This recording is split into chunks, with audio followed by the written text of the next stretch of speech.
Hello everyone, welcome back. This is Kevin with survivalistboards.com. There was a comment on a video that I made about the food preps. Remember we had the food preps all up here.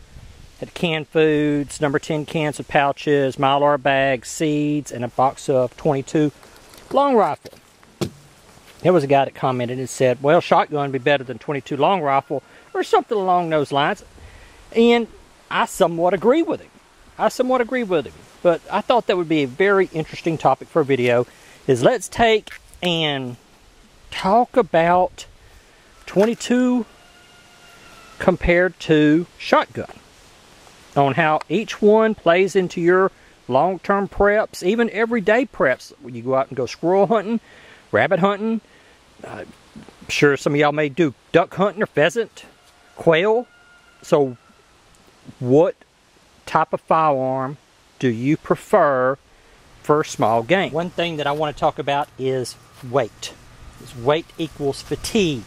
Walking up around the hills, going through the creeks, ducking through limbs. It's the more weight you have on you, the faster you become fatigued. So let's take just for an example. Remington, and I believe this is steel shot. I don't hardly buy any lead shot anymore, just personal preference.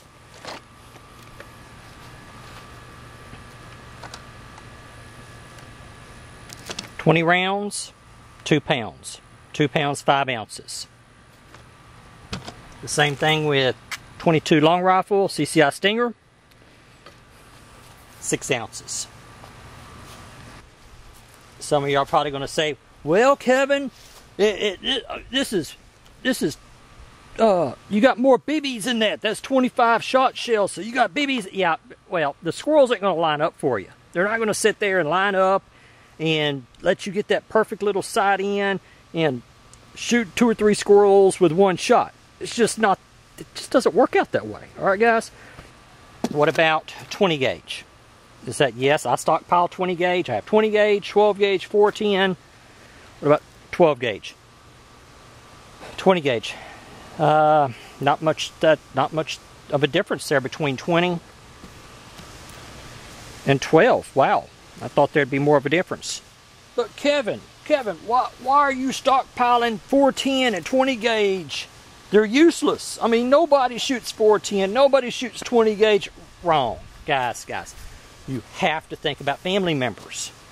You have to think about, my sons have got a couple of 20 gauges. I know family members who've got 20 gauges.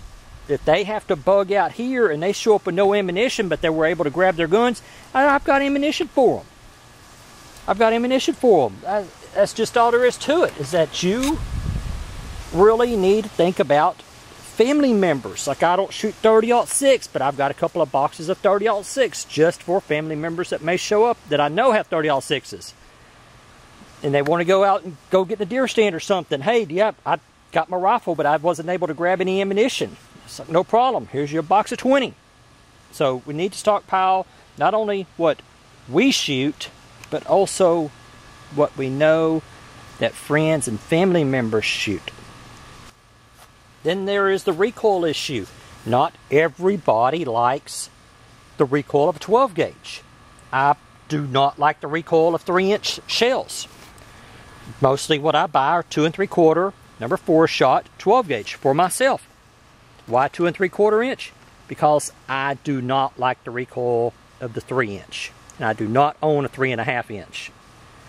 Go ahead and turn that off. What I stockpile for myself is 12 gauge, 2 3/4 inch, number 4 shot. Then there is carrying the ammunition. You open up the box of shotgun shells. I've taken a couple out of there. You need I've got my hunting vest. You need a way to carry these. Carrying a box of shotgun shells it gets bulky. Have a pouch on your side, put that pouch on your side, it gets heavy. So I have a hunting vest. And on each side, I've got 10 rounds on each side. I've got 5 rounds here, 5 rounds in the pocket. That's 10. 5 rounds here, 5 rounds in the pocket, 10. So it's 20 rounds of shotgun ammunition in the vest.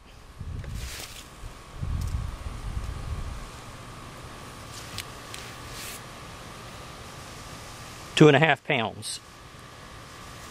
Changing a little bit. So let's just say 2.5 pounds. Or 50 rounds. Let's see, I don't want to open that one. Yeah, that one's already opened. You need 5 rounds. Just take, dump them out. You need 10 rounds. Just take, dump them out. You need 15 rounds. Just take, dump them out.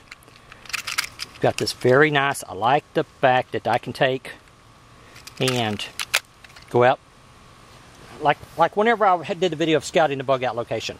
Grabbed a box of 50 rounds, took 5 rounds, loaded the magazine from my bolt action 22, headed out. When it comes to hunting rabbit, squirrel, small game, these are my 2 go-to firearms. They were checked and unloaded before we started the video. The Mossberg 500, it's really a Montgomery Ward Western Field made by Mossberg, and the Ruger 1022 replaced with the tech sights instead of the regular factory sights.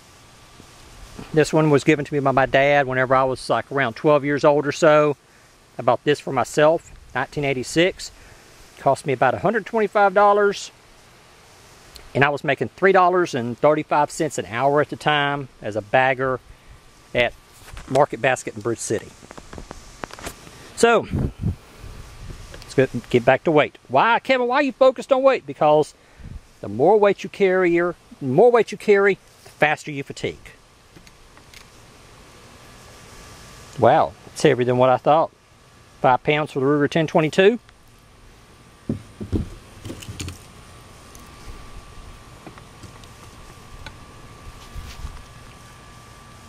£7 pounds, 5 ounces for the 12 gauge. A Ruger 1022, let's get a full box of 50 rounds. 5 pounds, 13 ounces. And that magazine on the 1022 is unloaded. So 5 pounds, 13 ounces for the 1022 and 50 rounds of ammunition. Shotgun, 25 rounds. Let's see here, we're getting this, the Remington. Didn't I say I opened that? Oh, crud.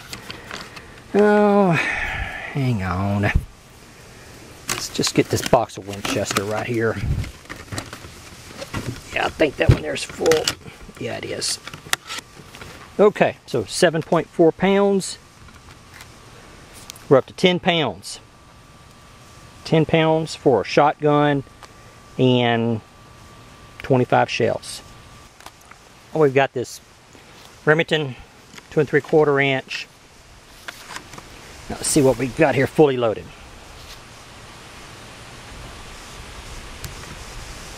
£2 pounds, 11 ounces. Let's add the shotgun to that.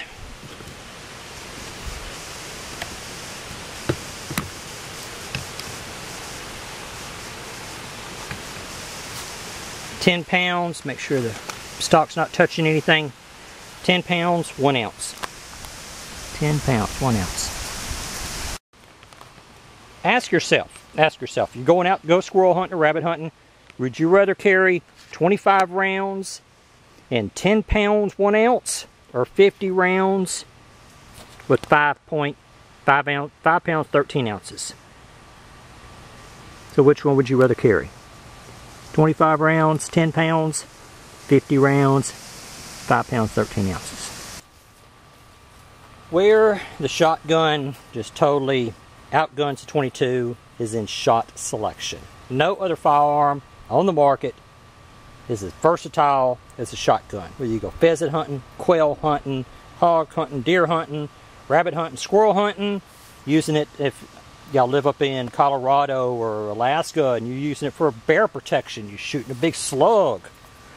Double-aught buckshot, triple-aught buckshot. The shotgun is just the perfectly well-rounded firearm for just about everything except for long-range shooting. I mean, if you're shooting over 50, 75 yards, then you're out of luck. But in conditions like this, through the woods through there, that is ideal shotgun territory. Some of y'all may be asking, Kevin, why do you only stockpile number 4 shot? From personal experience. From personal experience, number 6 shot will not penetrate the bones of a rabbit or a squirrel. If you're 40, 50, 60 feet away and you shoot at that squirrel or the rabbit, I have seen it. A buddy of mine and I were out rabbit hunting. He shot a rabbit, knocked it over, it got up, started running again. So I shot it, rabbit went down. I'm serious. It's like, what, you know, what happened that you shot it, didn't kill it, but I shot it and did kill it, was that whenever we started skinning the rabbit, that we started digging the BBs out, the number 6 shot was not able to penetrate the rib cage. The ribs of the rabbit stopped the BBs. I know y'all are saying, oh, I've seen number 6 shot go right through a rabbit, but from my personal experience, shooting at the top of pine trees, you've got these big pine trees here in southeast Texas. Some of these things are probably 100 feet tall, and you need something that'll reach up and knock those fox squirrels off of there. You need something that'll reach up and knock that squirrel off the limb, and he's on his way down. And number 6 just doesn't have that. Y'all may be saying, Kevin, why aren't you buying lead? Why do you only buy steel shotgun? Because if I go out, I'm glad you asked. That if I go out into the chicken yard, which I've done before, and I have to use my shotgun anywhere around the chicken yard, anywhere, I do not want my chickens eating lead pellets. Think about that for a minute. You're out close to the chicken yard, find a snake out there, possum, raccoon, whatever, and you shoot it, and there's these pellets that go all on the ground. Then a little while later, that chicken comes along, picks up that lead pellet, and eats it. What happens to that lead after it gets into the chicken? Think about that for a minute. What happens to the lead pellet if your chickens eat it? And is that lead stored in the chicken's body like what it stays in our body, and is it passed to the egg as the egg passes through the chicken's reproductive tract? I don't know about you, but I don't like the idea of lead in my eggs. So I buy steel shotgun shells so that I can use them around the farm, and I don't have to worry about my chickens getting a hold of the little lead BBs and eating them. If they eat a steel BB, so what? There's a little extra iron in their diet.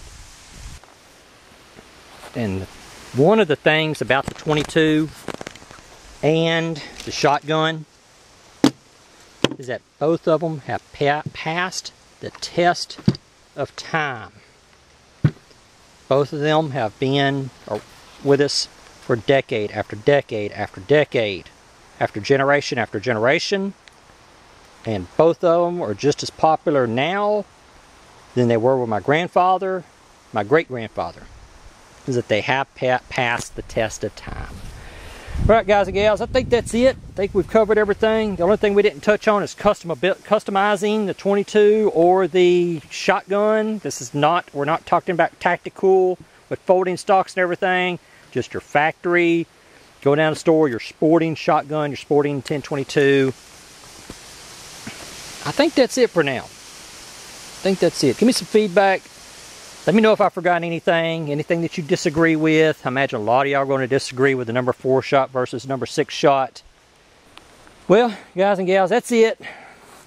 Glad y'all watched the video. Talk to y'all later.